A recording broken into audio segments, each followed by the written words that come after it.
Viral angkot ugal-ugalan kejar mobil wuling. Gara-gara sopir marah dan tak terima diklakson. Jumat, tanggal 7 Januari tahun 2022. Dalam video amatir yang diunggah akun Facebook Mira Yunita, ia memberikan keterangan di mana kejadian tersebut. Kejadian tadi pagi di Jalan Flamboyan. Sopir angkot kayak gini meresahkan.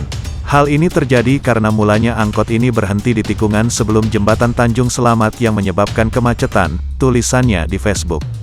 Jadi diklakson-klakson sama semua kendaraan yang di belakangnya.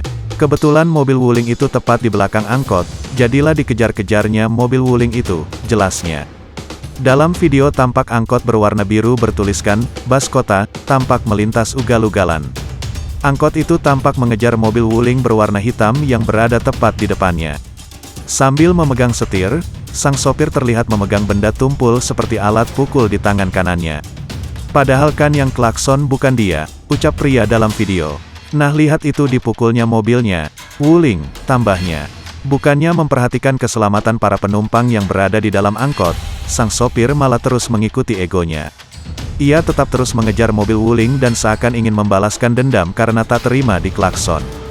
Padahal belum tentu pengemudi mobil wuling yang mengelakson, bisa saja sopir angkot menuduh, karena saat kejadian mobil wuling berada di belakangnya. Namun siapa yang tahu, karena saat terjadi kemacetan tentu hampir setiap pengemudi yang tidak sabar akan membunyikan klakson, agar pengendara di depan risih dan segera mencari cara agar melintas. Beberapa sepeda motor yang berada di depan si angkot kemudian menjadi korban kena klakson serampangan, gara-gara ia mengejar mobil wuling. Sesampainya di persimpangan, si sopir angkot yang mengenakan celana pendek lalu turun dan mengejar mobil wuling.